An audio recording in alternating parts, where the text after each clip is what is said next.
Hi everyone, my name is Rachin and I welcome you to Yourpedia. So as you all know कि हमारे RCC का session चल रहा है, RCC के लाइव क्लासेस चल रही हैं. So we have come across this thing कि आपको सिर्फ RCC गेट ही लेना पड़ा है. उससे रिलेवेंट जितने आगे जितने प्रोजेक्ट्स हो सकते हैं, जितने इंटरव्यूज हो सकते हैं, उन सबको क्लब करके साथ में पढ़ें ताकि स्मार्ट वे में कुछ पढ़ाई हो सके. नाउ इन दिस मॉड्यूल जो कि हॉलिस्टिकली क्रिएट किया गया है, इसमें हम लोग क्या क्या बात करेंगे. अनलाइक एनी अदर सेंटर, कोई और जगह जहाँ पे सिर्फ आपको गेट के लिए पढ़ाते हैं, we are not going to do that. हम लोग क्या करने वाले हैं, हम रिटर्न एग्जाम की तैयारी तो करेंगे ही करेंगे, कंप्लीट रिटर्न एग्जाम की तैयारी करेंगे. साथ ही में will also discuss interview questions. As you all know that Yourpedia is very much into interview guidance program and all. तो we get a lot of questions, a lot of feedbacks from the students कि sir आपने जैसा पूछा वैसा कुछ आया. Okay तो वहाँ से हमारे पास काफ़ी सारा डेटा आता है, काफ़ी इंफॉर्मेशन है, काफ़ी क्वेश्चंस हैं. तो जो क्वेश्चन रिसेंटली इंटरव्यूज में पूछे गए हैं, whether the interview can be of masters, MTech, they can be of PSUs, किसी का भी या किसी गवर्नमेंट जॉब का जो भी इंटरव्यू रिलेटेड क्वेश्चंस है जो कि RCC से रेलेवेंट है, वो भी हम लोग डिस्कस करेंगे. क्या प्रोबेबल आंसर्स हो सकते हैं, प्लस इससे रिलेटेड आपके पास क्या प्रोजेक्ट्स हो सकते हैं.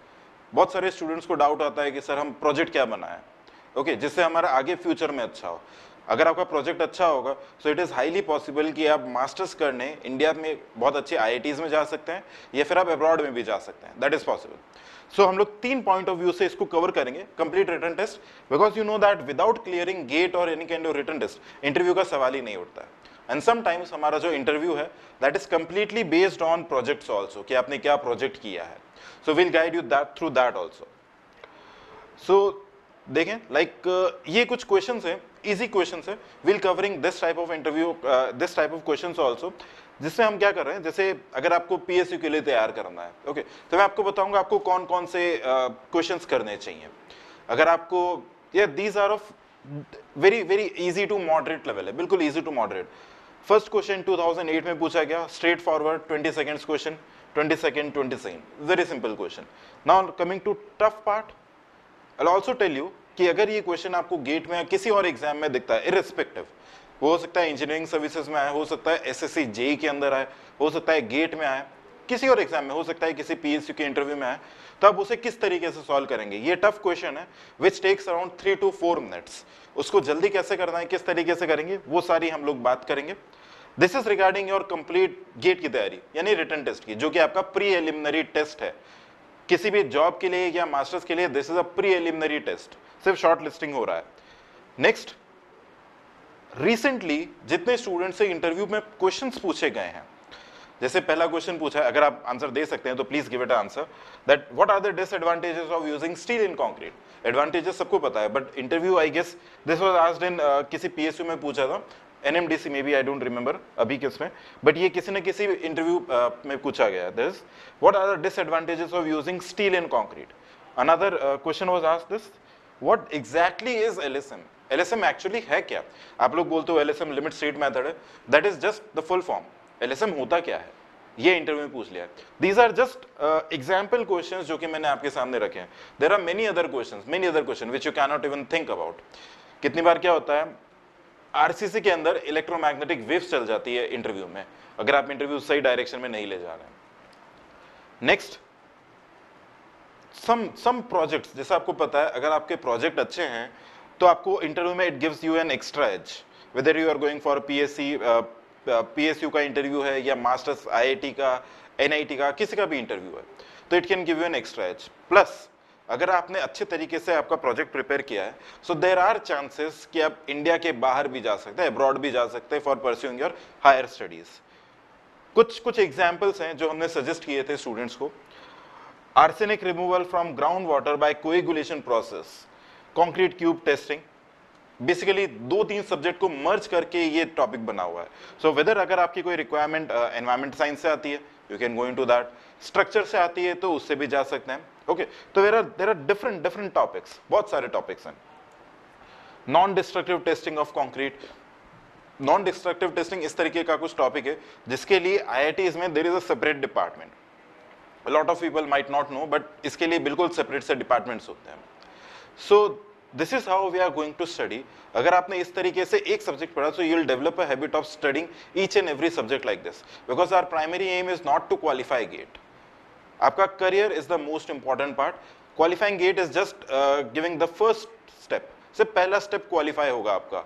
एक बार आप क्वालिफाई कर गए 1.5 लाख में से अगर आप 30,000 में से आप आ जाओगे 30,000 में, देन देयर आर चांसेस कि आपको पीएसयू मिलेगा या आईआईटी मिलेगा। अगर आपका लो गेट स्कोर है तब आप क्या करेंगे? So this all will come into play. Alright, इस तरीके से पढ़ेंगे तो मिनिमम आई कैन गारंटी कि आपका 50-50 मार्क्स बिल्कुल इजी तरीके से आ जाएगा, बिल्कुल आसान तरीके से। So I welcome you all, will start this session very soon. Please make proper notes while you study. जहां पे भी जरूरत होती है please pause the video, try to solve the question on your own. Okay, so I welcome you to your pedia, keep watching and keep making notes. Everyone, let's start this. Hi everyone, so welcome to this session on RCC. आज का हमारा session रहेगा to start off with LSM of columns. हमने पिछले lecture में डब्ल्यूएसएम किया था columns का, तो नेक्स्ट लेक्चर में we are starting with LSM for designing of columns using LSM. The next part is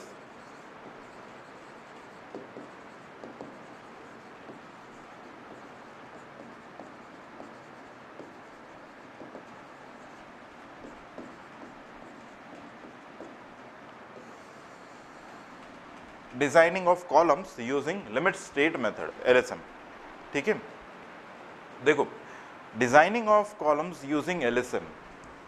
अब इसमें होता क्या है, सिंपल सा, सारे के सारी चीज़ वैसी ही है जैसा WSM में होता है, सिर्फ कुछ एक चीज़ें और ऐड हो जाएंगी। तो हम लोग यहाँ पे लिखते हैं, और ये this is pretty easy than WSM also. Simple सा एक या दो फॉर्मूले हैं, उन्हें ध्यान रखना होता है। तो यहाँ पे लिखते हैं assumptions.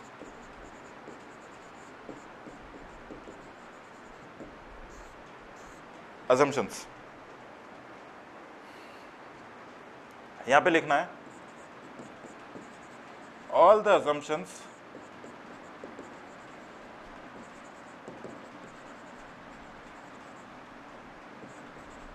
discussed for beams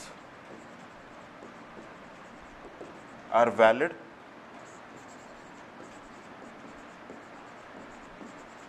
for column also, just there are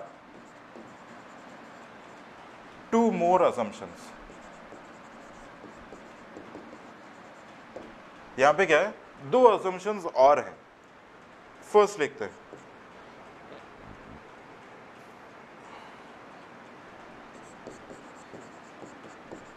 the maximum compressive strain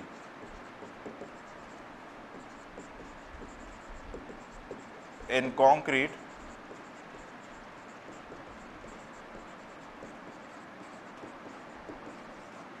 due to axial compression is 0.002. In axial compression is 0.002. Okay, bending compression में कितना होता था? 0.0035। याद रखना है, यहीं पे करके लिख लो, नोट करके लिख लेते हैं।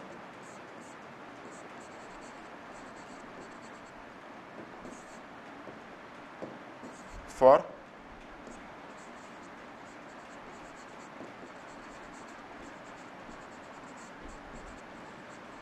Bending compression should be equal to 0.0035। इस चीज को याद रखना है। एक्सियल कंप्रेशन में जो मैक्सिमम स्ट्रेन है कंक्रीट में कितना है? 0.002। ओके, और maximum strain in case of bending compression in concrete में कितना? 0.0035। एग्जाम में कई बार पूछा जाता है, ध्यान रखना है इसको। ये पहला असम्पशन है एक्स्ट्रा। सेकंड लिखना है, अभी क्या हो रहा था, जब सिर्फ प्योर बेंडिंग हो रहा हो तब हमारा मैक्सिमम स्ट्रेन कितना है? 0.0035। जब प्योर कंप्रेशन हो रहा हो तो मैक्सिमम स्ट्रेन 0.002। अब क्या हो, बेंडिंग भी हो और साथ में थोड़ा सा नेग्लिजिबल अमाउंट ऑफ थोड़ा सा टेंशन डेवलप हो रहा हो, तब हमें स्ट्रेन कितना लेना है?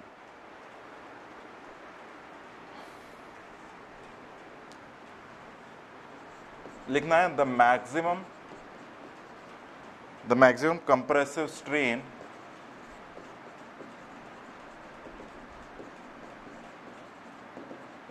at highly compressed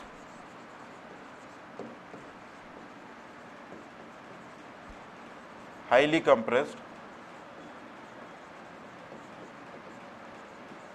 extreme fiber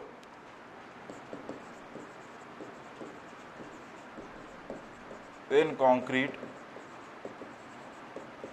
subjected to axial load compression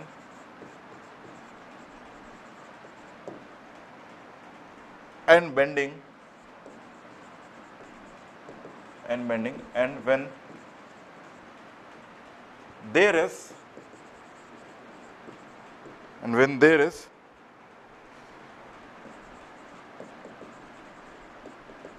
no tension developed in the column is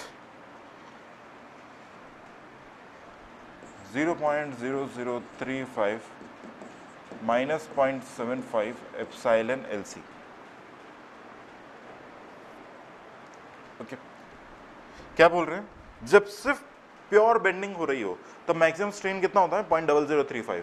pure axial compressive load है, मैक्सिमम स्ट्रेन कितना है? 0.002. इन दोनों को क्लब कर दो, कुछ एक्सियल कंप्रेशन है, कुछ बेंडिंग है, और साथ में बहुत नेग्लिजिबल, बहुत ही थोड़ा अमाउंट ऑफ टेंशन आ रहा है, तो हम क्या बोलते हैं? जो मैक्सिमम स्ट्रेन है कितना हो सकता है? इतना वैल्यू. अब इसमें what is this? Epsilon LC. This is strain in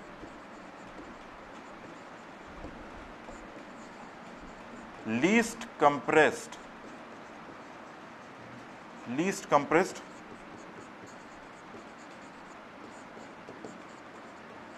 extreme fiber.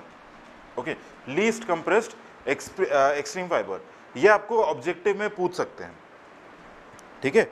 Else इस पे न्यूमेरिकल आने के चांसेस बहुत कम होते हैं, बट हाँ ऑब्जेक्टिव में इससे क्वेश्चन बन सकता है. अब देखते हैं, ये सेकंड असम्पशन हो गया.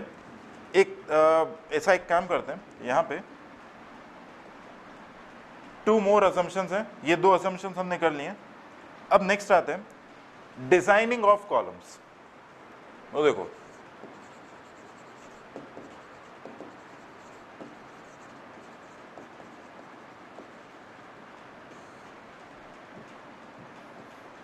यहाँ पे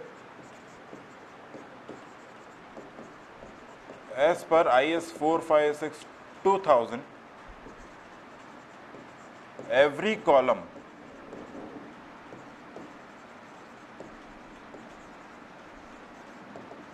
shall be designed for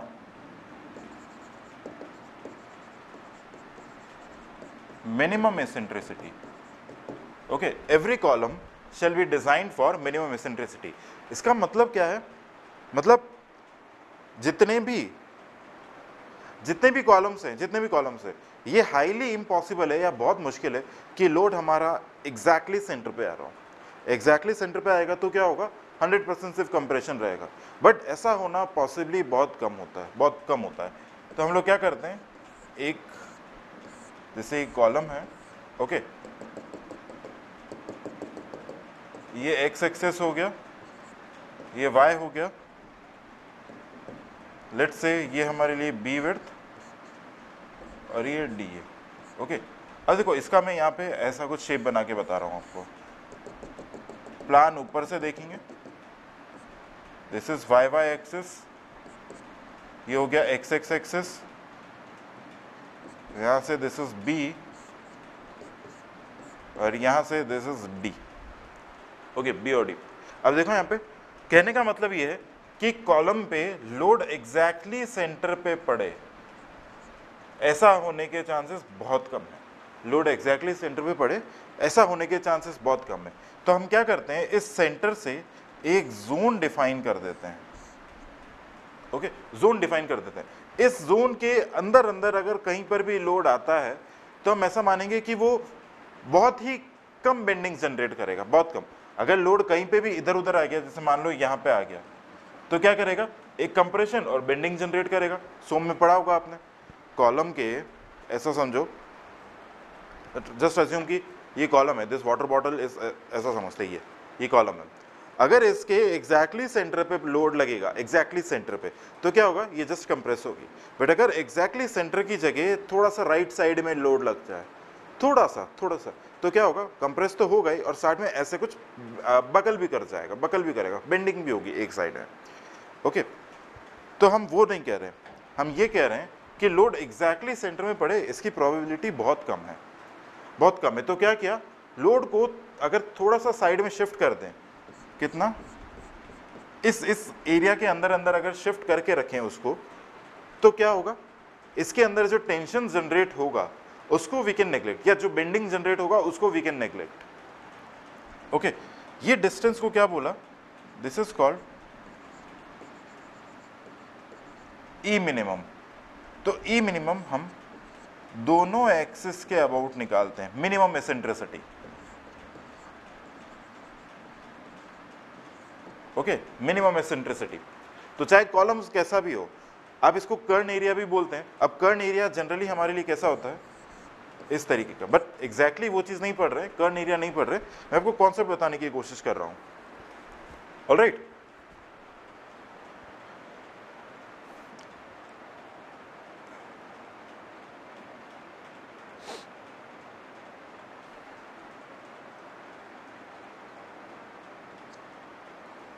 तो यहां पे देखते हैं ये ई मिनिमम है क्या, ए minimum eccentricity, that is equal to L effective upon 500 or least lateral dimension upon 30 or 20, whichever is maximum. This is for square, rectangular or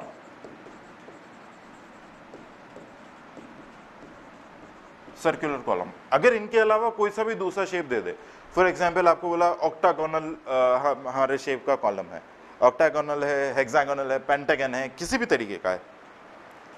okay, तो यहां पे ई मिनिमम हो जाएगा एल इफेक्टिव अपॉन 300 और 20 mm।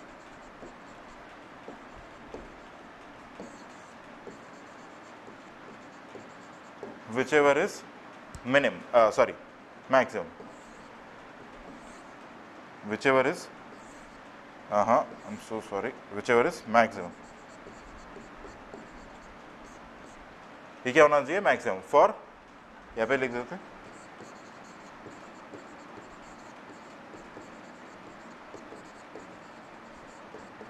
For any other shape, for any other shape, किसी भी और shape के लिए। यहाँ पे एग्जाम्पल करके लिख लेते हैं, example can be pentagon, octagon etcetera, कोई सा भी दूसरा शेप दे रखा हो। अब ये वाला जो एक्सप्रेशन है ये आपको बहुत कम जगह बताते हैं और इससे क्वेश्चन आ सकता है। ओके, जरूरी नहीं है कि आएगा ही आएगा, बट यस प्रोबेबिलिटी होती है कि इससे क्वेश्चन आपको मिल सकता है कहीं ना कहीं पे।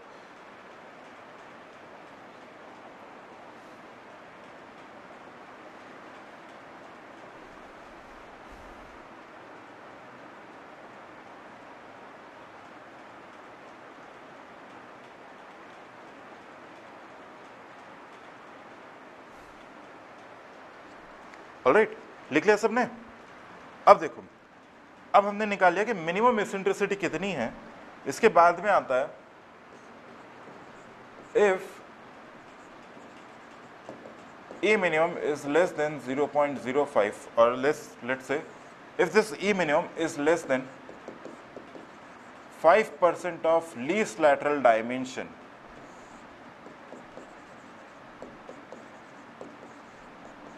then the column will be subjected to compressive load plus very small bending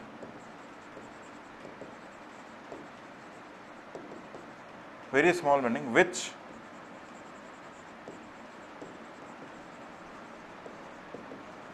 may be neglected। which may be neglected, and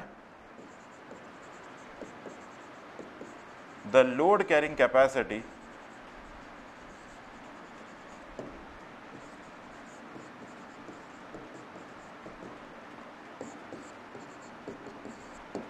zero point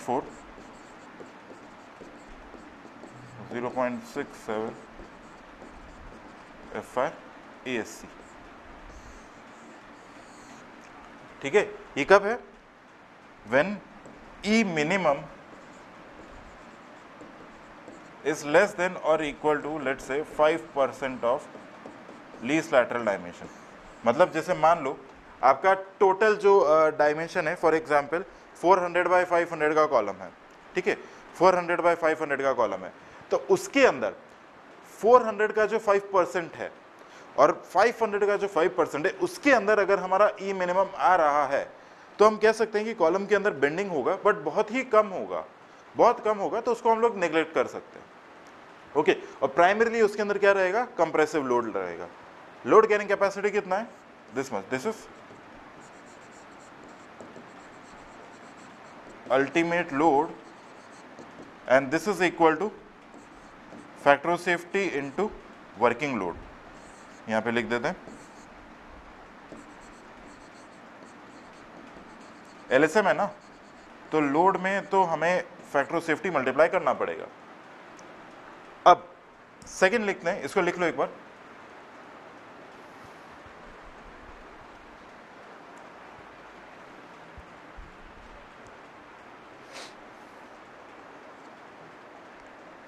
okay, next देखते हैं। देखो अभी आपको क्या समझाया, अगर कॉलम में ये बी है और ये डी है, अब जो हमारा जोन बन रहा है, इस जोन के अंदर ई मिनिमम हो गया। अगर यहां पे e minimum less than 5% of least lateral dimension है, दोनों एक्सेस के अबाउट देखना पड़ेगा, बी और डी। ओके, अगर ये आ जाता है, यानी हमारा जो लोड लग रहा है वो समवेयर अराउंड इस एरिया में कुछ लग रहा है, कहीं पे भी लग रहा हो इस एरिया में, तो हम क्या बोलते हैं? PU ultimate load, this will be equal to 0.4 FCK AC plus 0.67 FI ASC। Okay, but अगर ऐसा हो रहा हो, हमारा कॉलम है ये एग्जैक्टली इसके सेंटर पे लोड लग रहा हो, एग्जैक्टली सेंटर पे लोड लग रहा हो, ओके, एग्जैक्टली सेंटर पे लोड लग रहा हो, इसको हम लोग कहते हैं कॉन्सेंट्रिक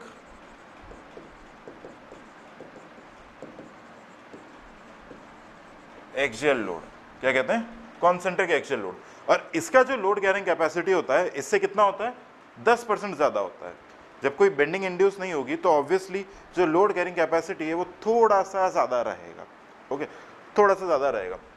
तो यहाँ पे लोड कैरिंग कैपेसिटी कितना होता है? This is equal 0.45 FCK AC plus 0.75 FI ASC।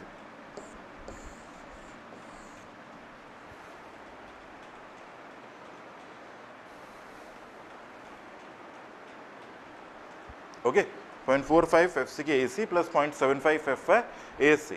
अब आपको गेट में क्वेश्चन आता है तो ध्यान रखना है कौन सा दे रखा है, ये दे रखा है या ये दे रखा है। कंप्लीटली बोलेगा कॉन्सेंट्रिक एक्सियल लोड और यहाँ पे बोलेगा ई मिनिमम, कुछ ऐसा। हाँ, जब तक कि आपको ये ना दे रखा हो कि कॉन्सेंट्रिक एक्सियल लोड है, तब तक आपके लिए हमेशा ये वाला केस ही रहेगा, ओके, हमेशा ये वाला केस ही रहेगा। अब इस पर बेस्ड एक न्यूमेरिकल कर लेते हैं, थ्योरी इतना ही है। क्वेश्चन कर लेते हैं, this will make things more and more clear।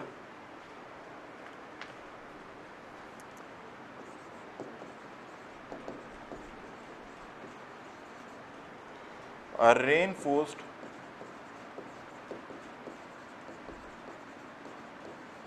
concrete column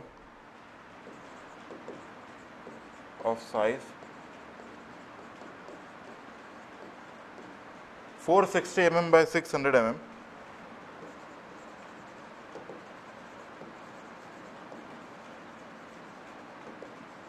having effective length of 3.6 meter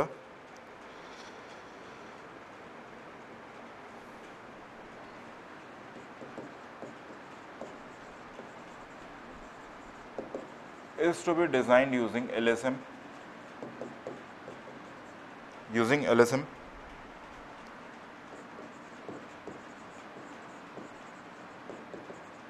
To support an axial load of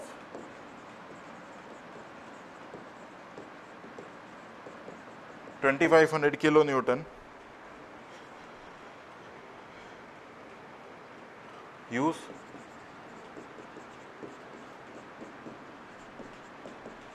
M20 FE415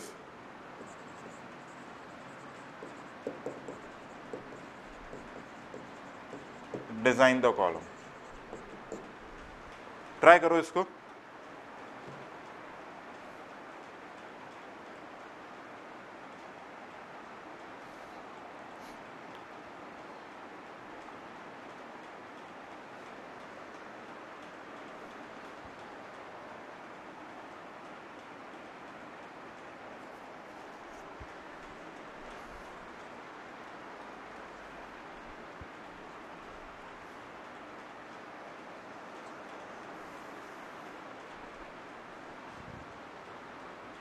देखो कंक्रीट कॉलम दे रखा है साइज 460 mm बाय 600 mm.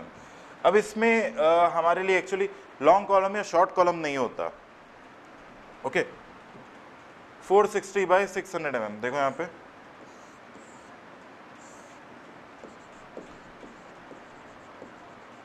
इसको 460 बोल दिया, इसको 600 mm बोल दिया. ओके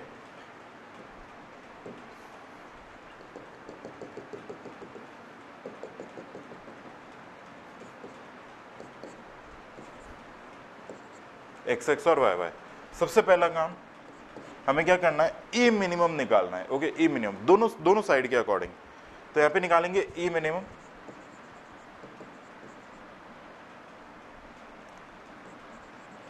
अलोंग लेट से 600 mm. ओके तो यहाँ पे ई मिनिमम कितना आएगा, कितना होता है L effective upon 500 plus least lateral dimension upon 30 और 20 विच एवर इज मैक्सिमम. तो यहाँ पे देखेंगे एल इफेक्टिव कितना है, दिस इज 3.6 मीटर. कितना हो जाएगा plus least lateral dimension 600 by 30 और 20. इसको सॉल्व करते हैं.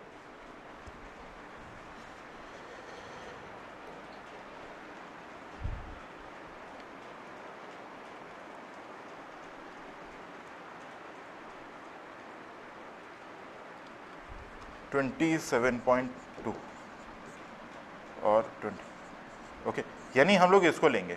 मिनिमम एसेंट्रिसिटी कितना आएगा 27.2 mm. अब यहाँ पे ये चेक भी लगा लेते हैं साथ में कि ये जो ई मिनिमम है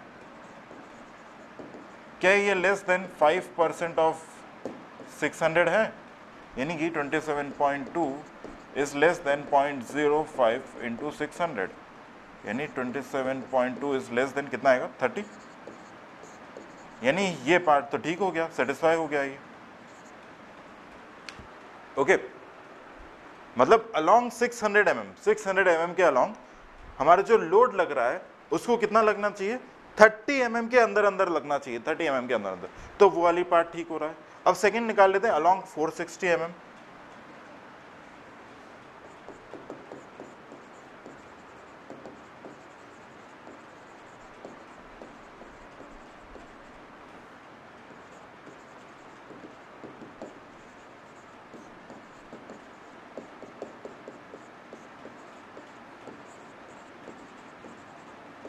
इनमें से जो भी मैक्सिमम है तो ये कितना आ जाएगा 3600 बाय 500 प्लस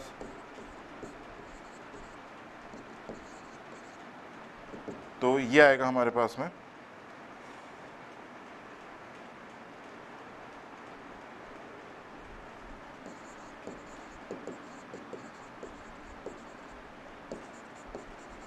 यानी मैक्सिमम वैल्यू कितना आ रहा है 22.53. Now let's check it with 5% of 460. Now this E minimum should be less than, यानी कि 22.53.05 into 460 यानी 22.53 इज लेस देन 23. ऑब्वियसली भले ही बहुत पास में है बट ठीक है, कम है.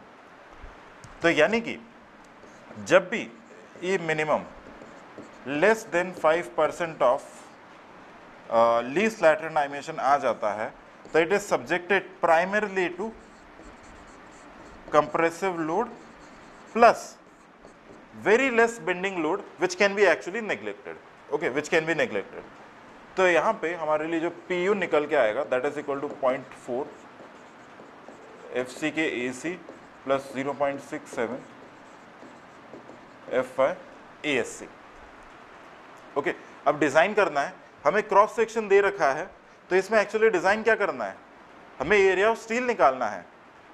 ओके, हमें क्या निकालना है, यहाँ पे एरिया ऑफ स्टील निकालना है. तो PU कितना आएगा, 25 इंटू 10⁻³ इंटू 1.5. सिंस हमें फैक्टर्ड लोड लेना होता है, LSM चल रहा है, 0.4 into what is this FCK हमें दे रखा है M20 and Fe415. This is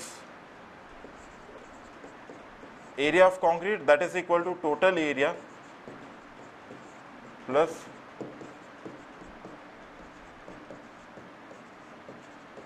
तो यहां पे लिखेंगे 2500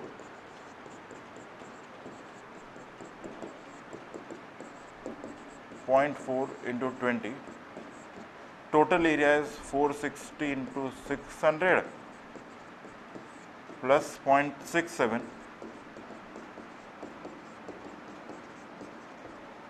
यहां से हम लोग निकालेंगे ASC.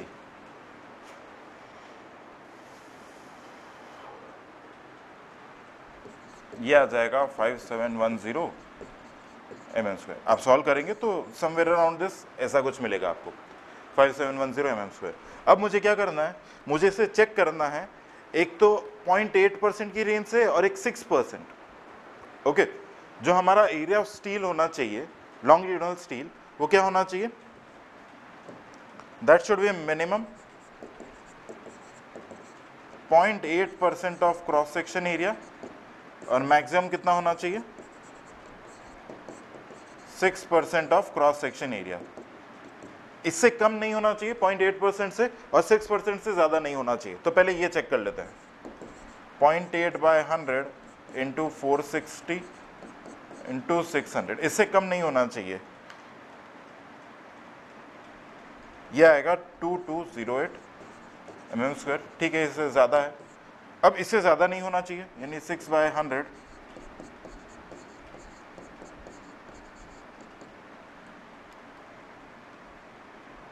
ये आ रहा है 16560 mm². यानी हमने जो ये प्रोवाइड किया है ये बिल्कुल सही है. Okay, area of steel in compression कितना आ रहा है, 5710 mm². अब इसके लिए क्या करते हैं आगे, let's provide number of bars and all.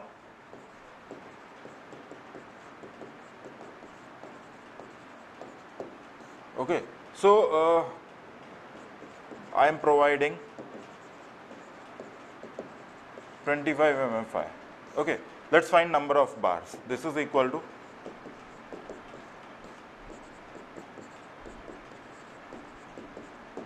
ये हमारे पास में आएगा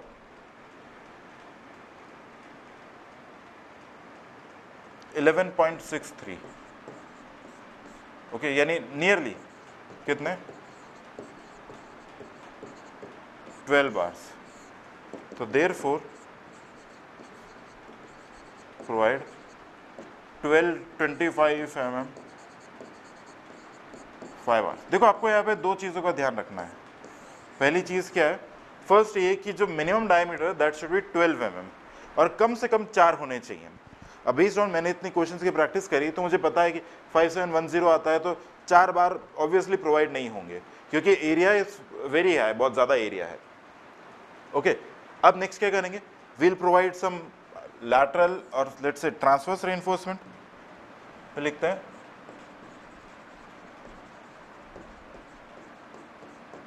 हम लोग क्या प्रोवाइड करेंगे, ट्रांसवर्स रेइंफोर्समेंट, ठीक है। देखो ट्रांसवर्स रेइंफोर्समेंट यहाँ पे क्या होगा, this transverse reinforcement will be equal to let's say separate type provide करेंगे तो डाया कितना आएगा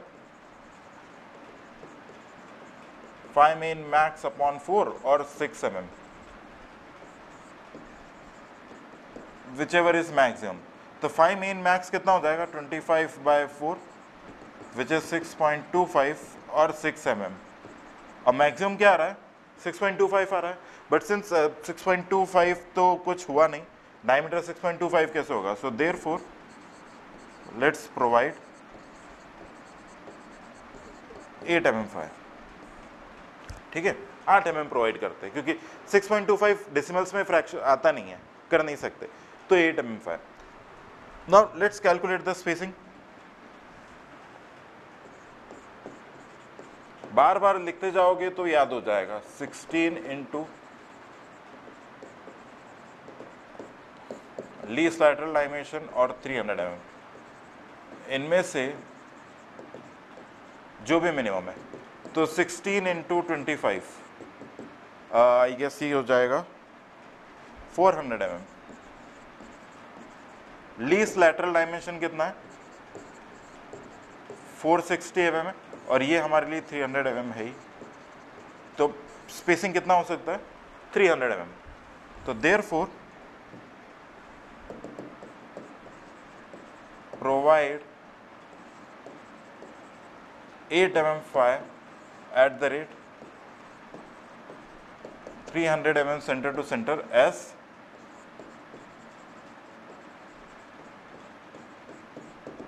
transverse reinforcement, as transverse reinforcement। I guess चीजें समझ में आ रही होंगी।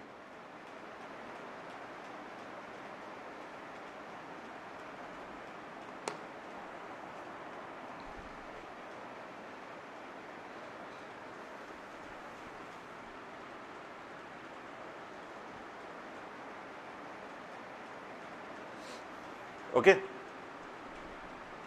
अब नेक्स्ट आते हैं, इंटरैक्शन कर्व हमें पढ़ना है।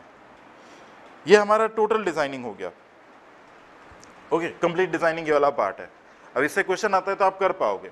हम लोग वैसे भी एक सेशन करेंगे जिसमें सारे हमारे न्यूमेरिकल्स ही रहेंगे। अब नेक्स्ट हमें देखना है interaction curve.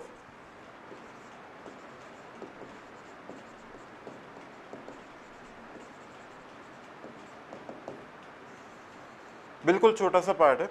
Basically whenever the column is subjected to direct compression plus bending, तो LSM से डायरेक्टली हम लोग क्वेश्चन सॉल्व नहीं कर सकते, उसके लिए ये कर्व चाहिए होता है।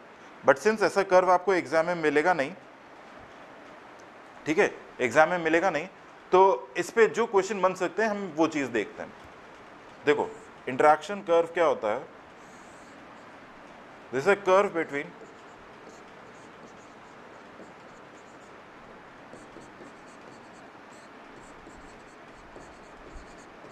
PU upon FCK BD, ultimate load upon FCK BD, and this is ultimate moment divided by FCK BD square. Okay, तो ये जो कर्व होता है, this curve is something like this.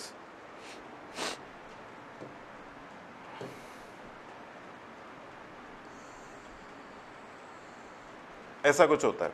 Okay अब यहाँ पे हम 3 तरीके के जोन बनाते हैं। दिस इज कॉल्ड जोन 1, ये जोन 2 है और ये जोन 3 है। ये जहां पे कट कर रहा है इसे हम कहते हैं e minimum, minimum eccentricity. Okay e minimum, this is e balance. यहां पे this is compression control region और this is tension control region. ये हमारे लिए क्या है, टेंशन कंट्रोल रीजन है। ओके एक हो गया हमारे लिए कंप्रेशन कंट्रोल रीजन, दूसरा हमारे लिए क्या हो गया, टेंशन कंट्रोल रीजन। अब देखो हो क्या रहा है, ये this is e balance. Zone 1 में क्या हो रहा था, ई मिनिमम, यानी इस पॉइंट पे इस वाले जोन के पहले पहले अगर इधर कहीं पर भी हम लोग रहेंगे तो वहां पे क्या है, effect of load is very high and the effect of movement is very low. दिख रहा है? जैसे अगर मैं यहाँ पे let me consider this point, सिर्फ थोड़ा सा आपको समझना है, जैसे यहाँ पे आपने कुछ कंसीडर किया तो यहाँ पे the effect of load is very high and the effect of movement is very low. तो हम क्या कर सकते हैं, ई मिनिमम वाला फॉर्मूला लगा सकते हैं, 0.4 FCKAC प्लस 0.67 FIAS, वो ये वाला है। हम लोग ये मान रहे हैं कि हम ई मिनिमम के लिए डिजाइन कर रहे हैं। हो सकता है कि कोई लोड या कोई पॉइंट इस जगह पर भी आ रहा हो, ओके इस जगह पे, और लेट्स से एक्चुअली ये यहाँ पे नहीं आएंगे, इस कर्व पे लाया करेगा। जैसे यहाँ पे अगर यहाँ पे है तो हम लोग क्या बोलेंगे, लोड और कॉलम, ओके लोड और कॉलम, लोड और मोमेंट दोनों की वैल्यूज सिग्निफिकेंट है, ज्यादा है, ओके अगर कोई पॉइंट यहाँ पे आता है तो हम क्या बोलेंगे, the effect of moment is very high as compare to effect of load, direct compressive load. ठीक है, तो यहां पे सिंपल सा एक बार करके लिख लेते हैं, जोन 1, ओके तो यहां पे the effect of load is very high as compared to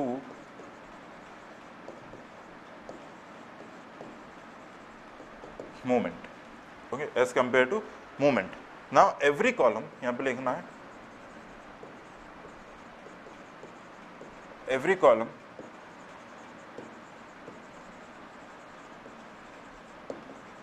shall be designed as a minimum। ठीक है, मिनिमम इसेंट्रिसिटी के लिए डिजाइन होना चाहिए, कम से कम ये वाला, ओके अब compression control region, tension control region ध्यान रखना है, क्योंकि ऐसा फिगर देके, एग्जैक्टली ऐसा फिगर देके आपसे क्वेश्चन पूछ लेगा कि जोन 2 को क्या कहते हैं, जोन 3 को क्या कहते हैं। ठीक है, तो इस तरीके का क्वेश्चन आ जाता है। Zone 2, this is also called compression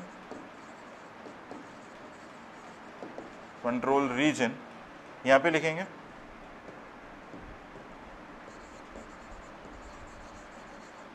the effect of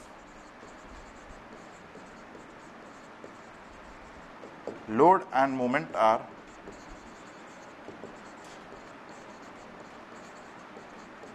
the effect of load and moment are significant. दोनों कैसे सिग्निफिकेंट है। और फाइनली हमारे लिए आता है zone 3, this is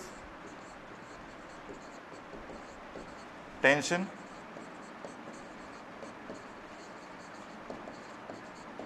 control region. क्या है, टेंशन कंट्रोल रीजन है। तो यहां पे क्या करेंगे, टेंशन कंट्रोल रीजन में इस जगह पे the effect of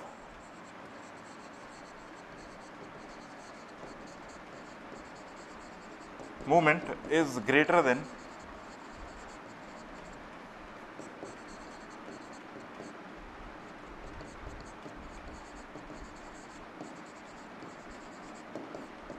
effect of load. ठीक है, effect of movement is greater than effect of load. तो हमारा जो भी डिजाइनिंग होता है, सारे का सारा काम किसके अंदर है, इस ई मिनिमम के पीछे पीछे, ओके इस ई मिनिमम के पीछे पीछे। जैसे यहाँ पे कोई पॉइंट लिया तो ऐसा दिखता है कि यहाँ पे the effect of load is very high and the effect of movement is very less, since column is primarily a compression member, okay which is subjected to direct compression predominantly. तो हम पहले वाले केस के अंदर ही रहना चाहते हैं, पहले वाले जोन के अंदर, ओके सो आई गेस आपको समझ में आया होगा। ये हमारा कॉलम कंप्लीट हुआ है। यहाँ पे नेक्स्ट सेशन में वील हैव न्यूमेरिकल्स, जितने भी न्यूमेरिकल्स बन सकते हैं वो सारे के सारे numericals will try to cover in the next session. Till then please revise this thing, आप इसके नोट्स रिवाइज करो, इसके IAS कोडल प्रोविजंस जो हैं उन्हें रिवाइज करो। So we'll meet in the next lecture. Till then everyone take care, bye bye and stay safe.